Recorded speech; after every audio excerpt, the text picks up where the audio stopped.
철로역정.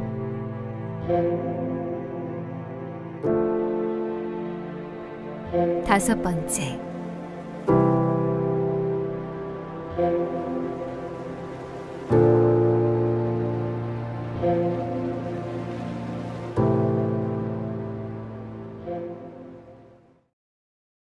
크리스찬이 길을 걷다 보니 작은 언덕이 나타났다. 이 언덕은 순례자들이 올라가 앞을 내다볼 수 있게 일부러 만들어둔 것이었다.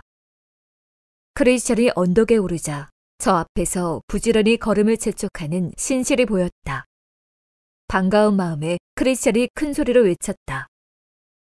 이보게! 이보게! 잠깐 멈추게! 나랑 같이 가세! 크리스찬의 목소리를 들은 신실이 놀라 뒤돌아보자 그는 더 큰 소리로 외쳤다. 내가 갈 때까지 조금만 기다려주게나! 하지만 신실은 고개를 내저었다. 그럴 수 없다네 친구요. 원수가 뒤를 바짝 쫓아오고 있어. 내 목숨이 위태로울 지경이네. 크리스찬은 자신을 기다려주지 않는 신실이 야속하게 느껴졌다. 그는 있는 힘을 다해 쫓아가더니 결국 신실을 따라잡았다.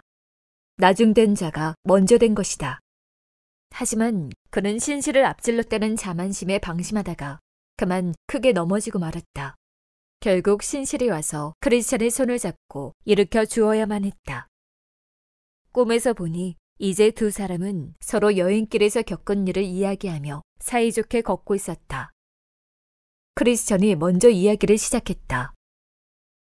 존경하고 사랑하는 형제여, 자네와 같이 길을 가니 정말 좋군. 하나님이 우리의 심령을 누그러뜨려 이 길을 즐거운 마음으로 함께 가게 해주셨네. 친구여, 실은 고향에서부터 자네와 함께 가고 싶었지. 하지만 자네가 먼저 출발한 바람에 이렇게 오랫동안 혼자 올 수밖에 없었다네. 내가 순례의 길을 떠난 뒤로 멸망의 도시에 얼마나 있었나?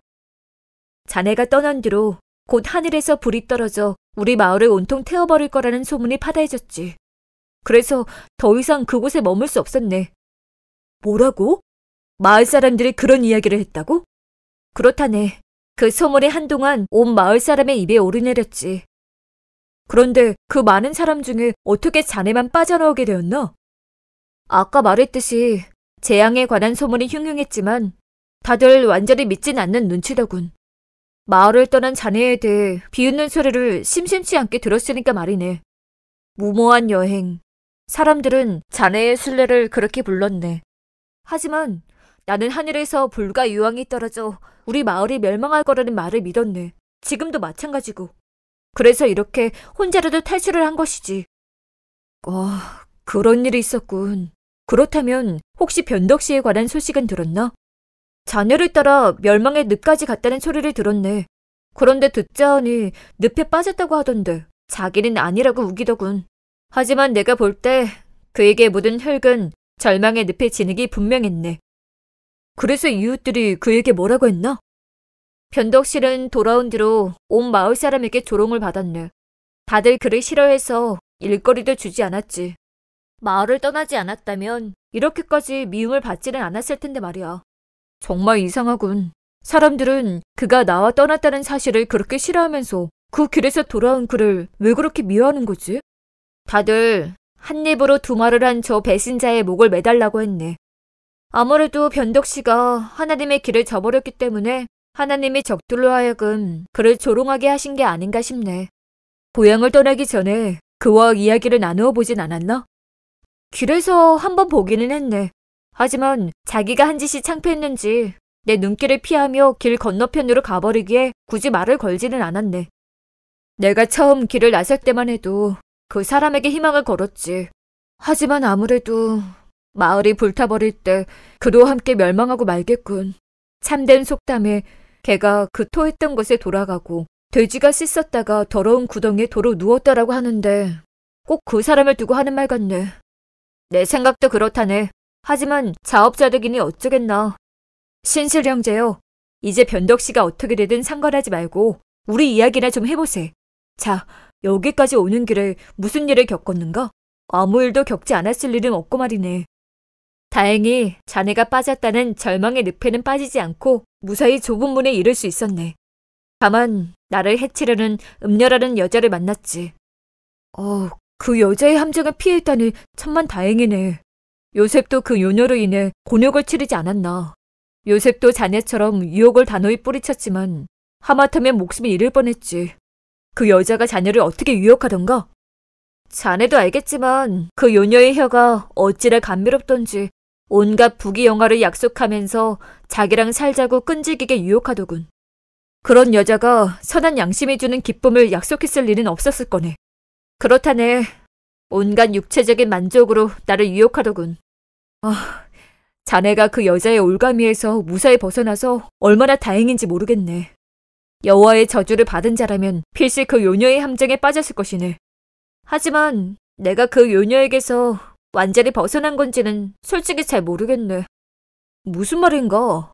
자네가 그 여자의 유혹에 넘어가지 않았다고 생각했는데.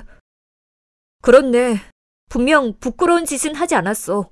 그의 발은 사지로 내려가며 그의 걸음은 수월로 나아가라니 라는 말씀을 되새기면서 그 요녀를 보고 홀리지 않도록 재빨리 눈을 감아버렸다네. 그랬더니 앙카지가 쏘아대더군. 하지만 나는 들은 채도 않고 내 길을 갔다네. 오는 길에 다른 공격은 없었나? 공고의 산 아래에 도착했을 때 노인 한 사람을 만났다네. 내가 누구며 어디로 가는지 묻더군. 천성으로 가는 순례자라고 했더니 노인은 이렇게 말했네. 정직한 친구처럼 보이는데 내가 주는 품삯을 받으며 나와 함께 지낼 생각은 없는가? 노인에게 이름이 무엇이며 어디서 사는지 물었더니 자신은 첫 번째 아담이며 유혹이란 마을에 산다고 하더군.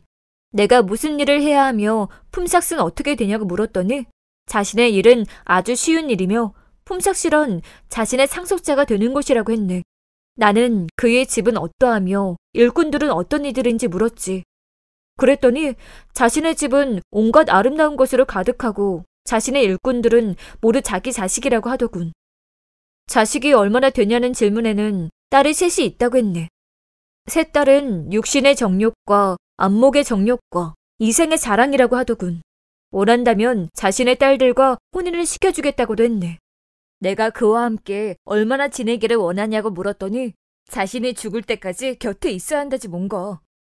그래서 그 노인과의 이야기는 어떻게 마무리되었나? 처음에는 그 노인의 말이 워낙 그럴듯해서 그의 집에서 지내볼까 하는 마음이 살짝 생기려고 했지. 그런데 이야기를 하다가 문득 노인의 이 말을 보니 옛사람과 그 행위를 벗어버리라 라고 쓰여있는 것이 아닌가. 그래서 어떻게 했나? 그때 노인이 아무리 솔깃한 말을 해도 일단 나를 자기 집으로 데려가면 노예로 팔아버릴 거라는 생각이 퍼뜩 들더군. 그래서 그의 집 문 근처에도 가지 않을 테니 더 이상 말을 걸지 말라고 단호하게 말했지. 그랬더니 사람을 보내서 내 여행을 지독히 괴롭게 만들겠다고 협박하더군. 그래서 빨리 자리를 벗어나려고 등을 돌렸는데 그때 갑자기 그가 나를 거칠게 잡아당기지 않겠나? 어찌나 세게 잡아당기던지 팔이 떨어져 나가는 것만 같았네. 너무 놀라서 나도 모르게 오라 나는 공고한 사람이로다 라고 울부짖고 말았네. 나는 재빨리 그 노인의 손을 뿌리치고 산 위로 도망을 갔다네. 그런데 산에 반쯤 올랐을 때 문득 뒤돌아보니 어떤 자가 바람 같은 속도로 나를 쫓아오는 게 보였네. 그는 정자가 있는 곳 부근에서 나를 따라잡았지. 내가 앉아서 쉬었던 정자 말이군. 그곳에서 깜빡 잠이 들었다가 내 품에 있던 두루마리를 잃어버렸지 뭔가. 그랬었군. 어쨌든 내 말을 끝까지 들어보게. 그는 나를 따라잡자마자 한마디 말도 없이 무지막지하게 주먹질을 하더군. 그의 공격에 나는 죽은 사람처럼 쓰러져 버렸네. 겨우 정신을 차리고 나서 이러는 이유가 뭐냐고 물었더니 그는 내 마음이 은근히 첫 번째 아람에게 기울었기 때문이라고 했네. 그 말과 함께 그는 다시 내 가슴팍을 때렸어. 그 바람에 나는 뒤로 나자빠졌지. 나는 다시 시체처럼 그의 발치에 쓰러져 있었네. 다시 정신이 든 나는 제발 살려달라고 애원했네. 하지만 그는 자비 따위는 모른다며 다시 나를 때려 눕혔어. 나를 끝장낼 심상이 분명했네. 마침 한 사람이 다가와서 그를 말리지 않았다면 나는 그때 영락없이 죽고 말았을 걸세. 그를 말린 사람이 누구였나? 처음에는 누군지 몰랐지. 그런데 지나갈 때 보니까 손과 옆구리에 구멍이 나 있더군. 그것을 보자마자 주님이시라는 걸 알았네. 주님을 만난 덕분에 나는 다시 산을 오를 수 있었지. 자녀를 따라잡은 그 사람은 모세였네. 그는 율법을 어긴 사람에게는 절대 자비를 베풀지 않을 뿐 아니라 그 누구도 살려두는 법이 없는 무시무시한 자이지. 나도 잘 알고 있네. 그를 만난 건 그때가 처음이 아니었으니까 말이네. 사실 내가 집에서 편히 지낼 때 그가 갑자기 찾아와서 당장 떠나지 않으면 내 집을 통째로 태워버리겠다고 무섭게 경고한 적도 있었네. 그랬군. 그런데 혹시 자네가 모세를 만났던 그 산의 꼭대기에 있는 집을 보지 못했나? 봤지. 그 집 앞에 있던 사자도 봤네. 사자들은 낮잠을 자는 것 같더군. 그때가 정오쯤 되었으니까 말이네. 날이 저물려면 아직 멀어서 나는 문지기를 그냥 지나쳐서 산을 내려왔지. 문지기가 자네를 봤다고 하더군. 자네도 그 집에 들렀다면 좋았을 텐데 아쉽군. 그곳에는 진귀한 것이 많았거든. 자네가 그것들을 봤더라면 죽을 때까지 잊지 못할 걸세. 그나저나 겸설의 골짜기에서 만난 사람은 없었나? 있었네. 불만이라고 하는 자를 만났지. 자기와 함께 되돌아가자고 어찌나 나를 물고 늘어지던지. 이유인즉슨 그 골짜기는 정말 별 볼 일 없다는 거야. 게다가 내가 그 골짜기로 가면 교만과 오만, 허영, 세상 영광 같은 친척들을 배신할 거라더군. 내가 어리석게 그 골짜기로 가면 그들 모두가 나에게 크게 실망할 거라고 했지. 그래서 자네는 뭐라고 대답했나? 그가 말한 자들이 내 친척인 것은 맞지만 내가 순례자가 되자 그들은 나를 버렸네. 나도 그들을 거부했고 말이야. 따라서 이제 그들은 나와 전혀 피가 섞이지 않은 남남이나 마찬가지네. 그리고 나는 불만이 그 골짜기에 대해 아주 잘못 알고 있다고 말해주었지. 왜냐하면 겸손은 존귀의 길잡이인 반면 거만한 마음은 넘어짐의 앞잡이이기 때문이지. 나는 그가 좋다고 주장하는 것보다 지혜로운 자들이 명예로이 여기는 것을 얻기 위해 그 골짜기를 통과하겠다고 말했네. 아주 지혜롭게 대처했군.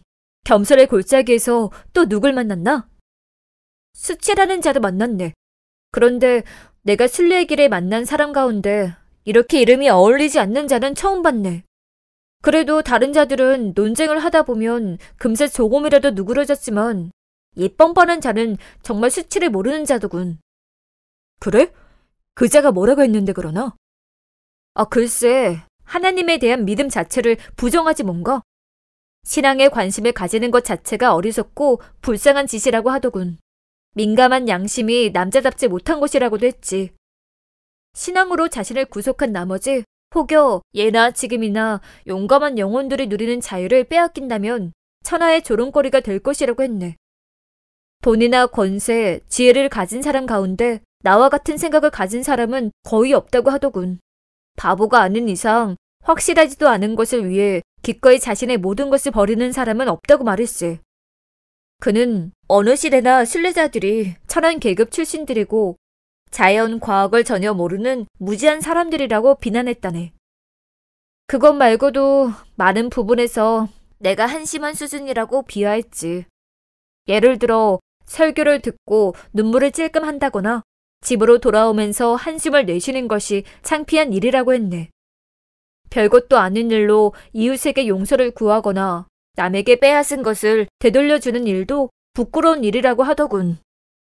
또 그는 신앙이 단지 몇 가지 악보다 훨씬 순한 표현을 사용했네.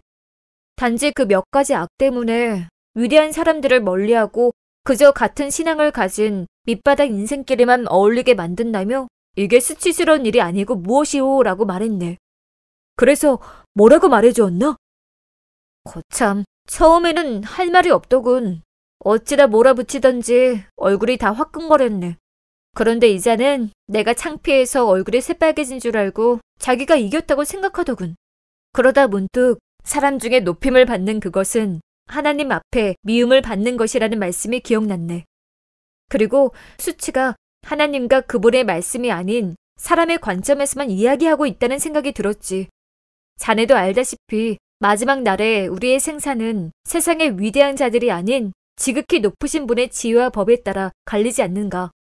따라서 세상 사람들이 다 반대해도 하나님이 말씀하시는 것이 제일이라네. 제일이고 말고. 하나님은 진정한 신앙과 민감한 양심을 귀히 여기신다네. 그러니 하늘나라를 위해 스스로 바보가 된 사람들이 가장 지혜로운 자들이며 그리스도를 사랑하는 가난한 사람이 그분을 미워하는 세상의 그 어떤 위대한 사람보다 더 부유한 자이지 않겠나. 그래서 수치를 향해 호통을 쳤지. 내 구원의 방해자인 수치여, 썩 물러가라. 내가 전능하신 하나님을 거역하고 내 말을 들을 줄 아느냐? 그렇게 한다면 주님이 오실 때 내가 어떻게 그분의 얼굴을 똑바로 쳐다볼 수 있겠느냐? 내가 주님의 뜻과 그분의 종을 부끄러워한다면 어떻게 하늘의 복을 기대할 수 있겠느냐? 하지만 이 수치라는 놈은 정말 끈질긴 악당이더군.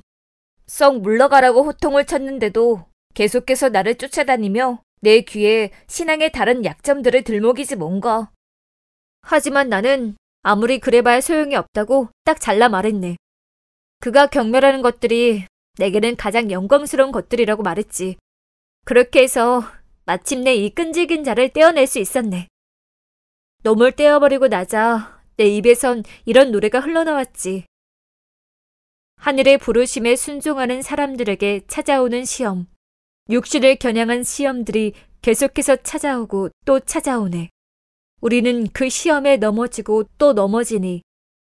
오, 순례자들이여. 오, 순례자들이여. 항상 깨어서 용기 있게 나아가세. 그런 악당을 그토록 용감하게 물리쳤다니 정말 잘했네. 자네 말대로 그 이름이 영 어울리지 않는 자로군.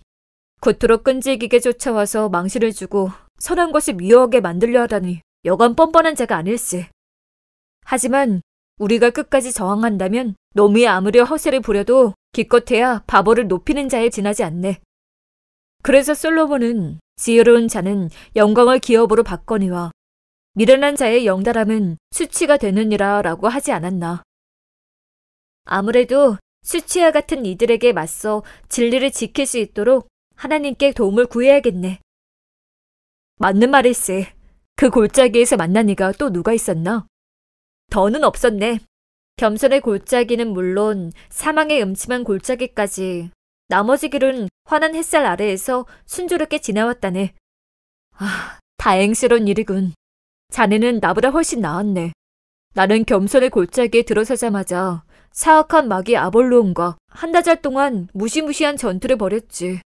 하마터면 죽을 뻔했지 뭔가. 특히 놈이 나를 쓰러뜨려서 깔아뭉갰을 때는 몸이 정말로 산산이 부서지는 줄 알았다네. 놈이 나를 집어 던지는 바람에 손에 있는 검까지 놓쳤지. 놈이 죽을 준비를 하라기에 다급하게 하나님께 외쳤더니 그분이 내 부르짖음을 들으시고 나를 구해주셨네. 그 다음에는 사망의 음침한 골짜기를 들어섰지. 그 골짜기를 절반 가까이 지나도록 주변이 칠흑같이 어두웠다네. 또다시 꼼짝없이 죽었구나 생각했지.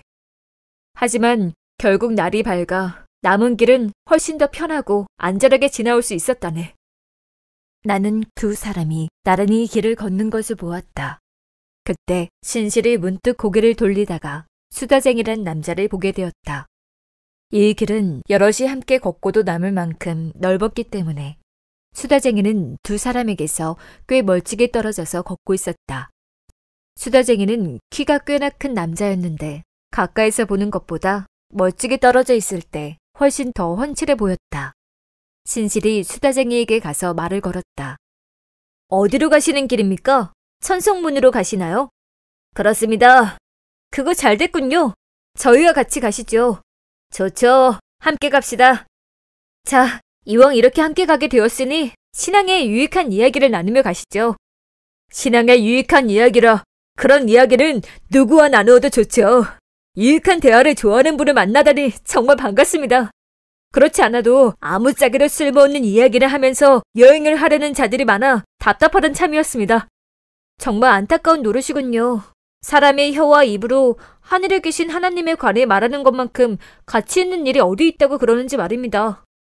말끝마다 옳은 말씀만 하시니 존경스럽습니다. 하나님에 관해 이야기하는 것만큼 즐겁고 유익한 일이 또 어디 있겠습니까? 경이로운 것을 좋아하는 사람이라면 이보다 더 만족할 만한 이야기는 없을 겁니다. 예를 들어 역사나 기적, 신비한 일들, 징조, 불가사의한 이야기를 좋아하는 사람이라면 성경의 기록이 마음에 쏙 들 겁니다. 옳은 말씀입니다. 그런 이야기에서 유익을 얻는 것이 하나님을 믿는 자의 본분이 되어야 할 겁니다. 바로 그렇죠. 그런 일들을 이야기하면서 세상의 것은 헛되며 하늘의 것은 유익하다는 사실을 깨달아야 하죠. 하지만 무엇보다도 우리에게 거듭남이 필요하다는 사실을 깨달아야 합니다. 우리의 노력으로는 안 되며 그리스도의 의가 필요하다는 점을 알아야죠. 아울러 회개하고 믿고 기도하고 고난을 감내하는 법도 배워야 합니다. 복음의 약속이 얼마나 큰 위로가 되는지도 알아야 하고요. 거짓 가르침에 반박하고 진리를 옹호하며 무지한 자를 가르치는 법도 깨우쳐야 합니다. 맞는 말씀입니다. 당신에게 이런 이야기를 듣게 되어서 정말 기쁘군요. 안타깝게도 사람들이 이런 대화를 나누지 않으니 영생을 얻기 위해 신실함과 은혜가 필요하다는 사실을 모를 수밖에요. 하나같이 무지몽매하게 율법 아래에서 살고 있죠. 율법으로는 하늘나라를 얻을 수 없는데도 말입니다. 잠깐, 말씀 가운데 실례지만 그런 하늘의 지식은 어디까지나 하나님의 선물이지 않습니까? 단순히 인간의 노력이나 대화로는 그런 지식을 얻을 수 없습니다.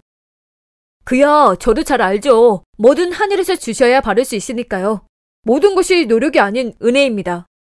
이를 뒷받침할 수 있는 성경 구절을 100개도 더 낼 수 있습니다. 그렇군요. 이제 또 어떤 이야기를 해볼까요? 뭐든 좋죠.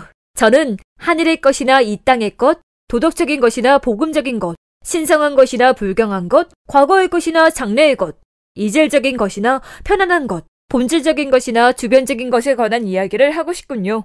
이런 이야기는 다 유익하니까요. 수다쟁이에게 완전히 반해버린 신실은 혼자 떨어져 걷던 크리스찬에게 다가가 조용히 말했다. 정말 멋진 길동무를 얻었네. 그는 정말 훌륭한 순례자가 틀림없네.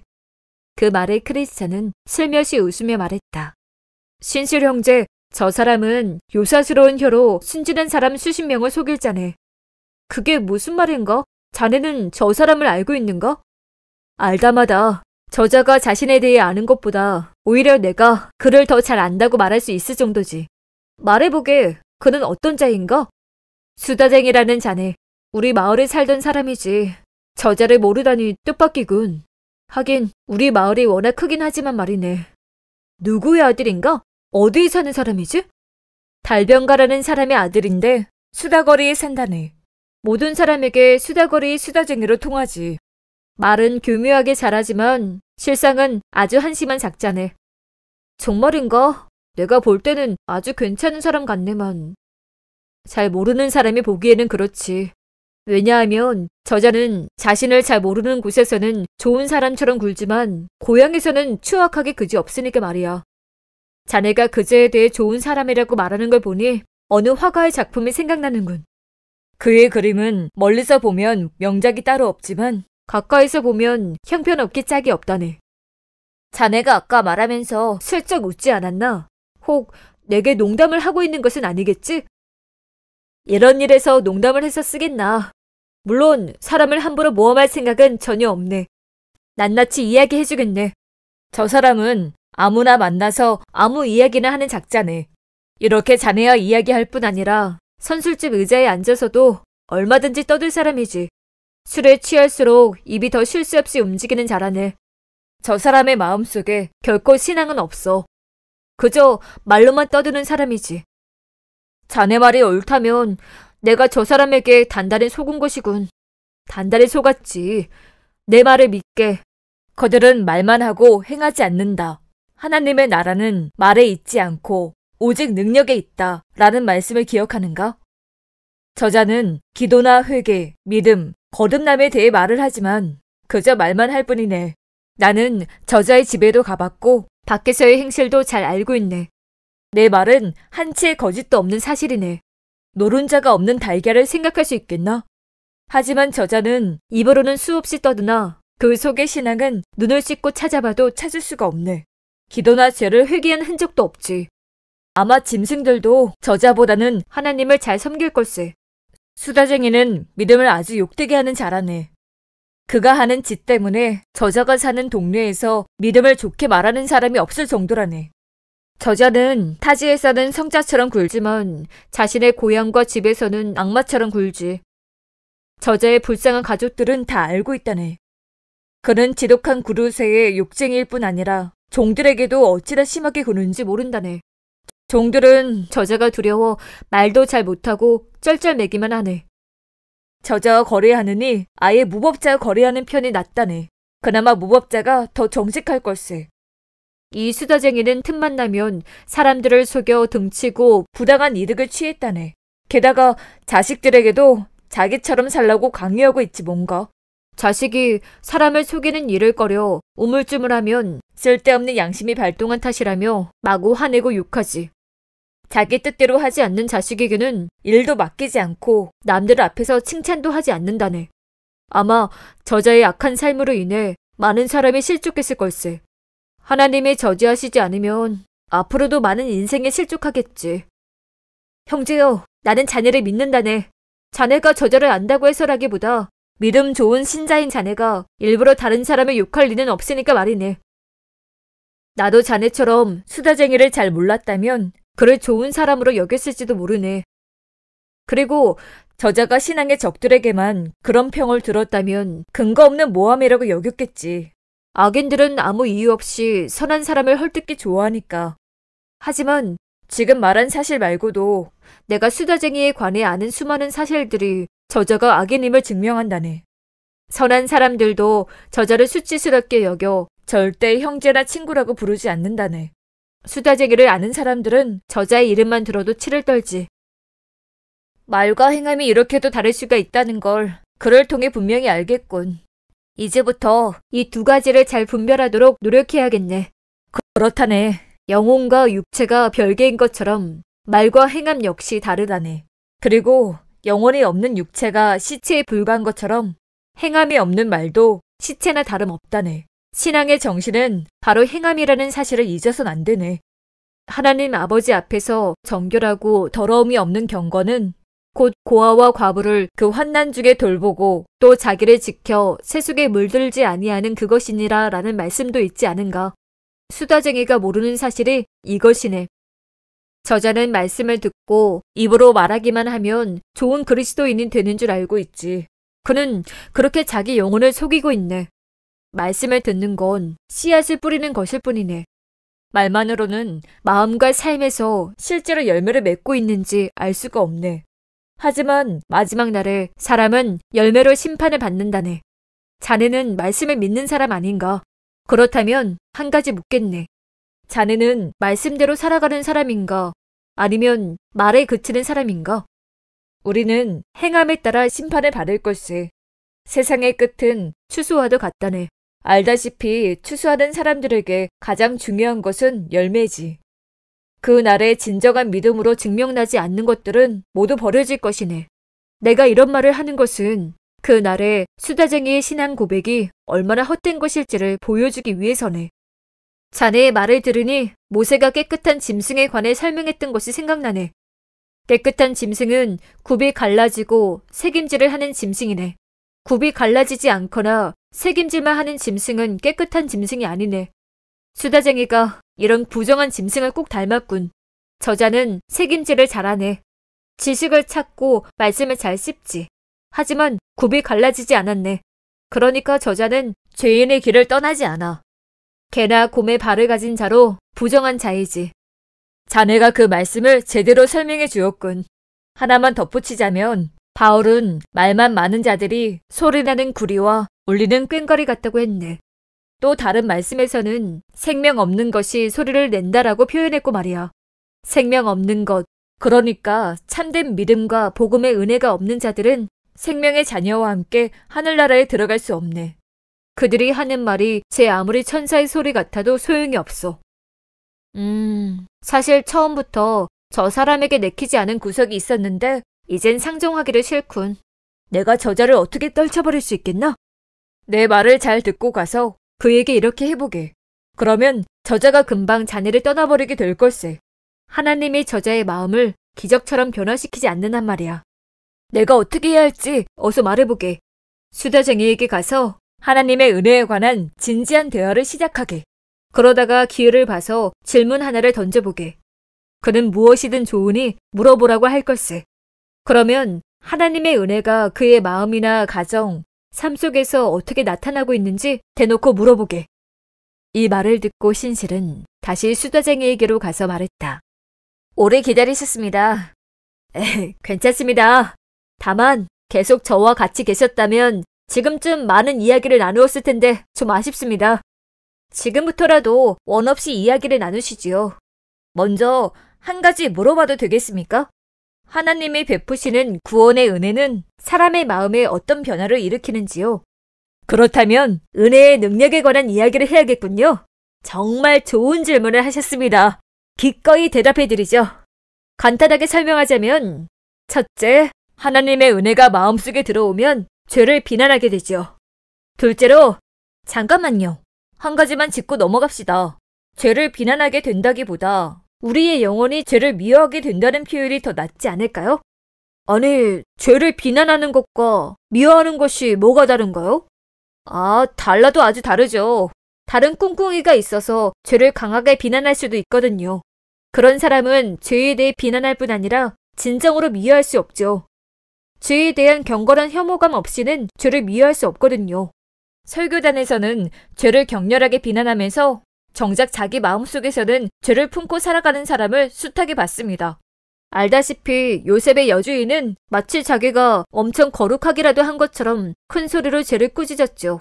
하지만 그 여자는 요셉과 부정을 저지를 생각으로 가득 찬 사람이 아니었습니까? 엄마가 무릎 위에 아이를 못된 녀석이라고 꾸짖고 나서 이내 안아주고 볼에 뽀뽀하는 식으로 죄를 꾸짖는 자들도 있죠. 왠지 제 말에 꼬투리를 잡으신다는 기분이 드네요. 아휴, 그럴 리가요. 단지 더 정확하게 이야기를 나누고 싶을 뿐입니다. 그건 그렇고 마음속에서 은혜가 역사하고 있다는 두 번째 증거는 무엇인가요? 복음의 신비에 대해 풍부하게 알게 된다는 것이죠. 그렇군요.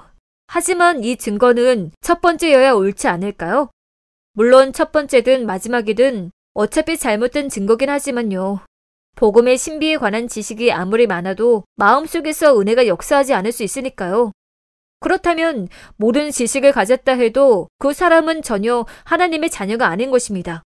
그리스도께서 내가 너희에게 행한 것을 너희가 아느냐 라고 물으셨을 때 제자들은 자신 있게 네라고 대답했죠. 그때 예수님은 너희가 이것을 알고 행하면 복이 있으리라 라고 덧붙이셨죠. 보시다시피 예수님은 아는 자에게 복이 있다고 말씀하시지 않았습니다. 행하는 자에게 복이 있다고 하셨죠. 행함이 없는 지식도 있기 때문입니다. 주님의 뜻을 알고도 행하지 않는 사람, 천사처럼 많은 것을 알지만 전혀 그리스도인이 아닌 사람도 많죠. 그러니 당신의 증거는 옳지 않습니다. 지식은 말 많고 자랑하기를 좋아하는 자들이나 좋아하는 것이죠. 행함이야말로 하나님이 기뻐하시는 일입니다. 물론 지식이 없어도 좋다는 말은 아닙니다. 지식이 없는 마음은 악할 수밖에 없죠. 단, 지식도 종류가 있습니다. 그저 생각에만 머무는 지식이 있는가 하면 믿음과 사랑의 은혜가 동반된 지식도 있죠. 이런 지식을 가진 사람은 진정으로 하나님의 뜻을 행하게 되어 있습니다. 말만 앞세우는 자들은 첫 번째 종류의 지식에 만족하지만 진정한 그리스도인은 그러한 지식으로 만족하지 않아요. 진정한 그리스도인은 나로 하여금 깨닫게 하여 주소서. 내가 주의 법을 준행하며 전심으로 지키리이다 라고 기도합니다.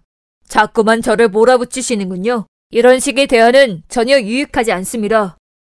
자자, 그러지 말고 은혜가 역사하는 또 다른 증거를 대보시죠. 싫습니다.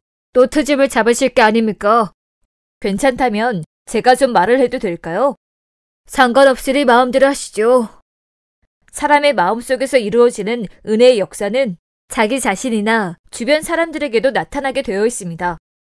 자기 자신에게는 이런 식으로 나타나지요. 일단 죄를 깨닫게 됩니다. 특히 자신의 타락한 본성과 불신의 죄를 절실히 자각하게 되죠.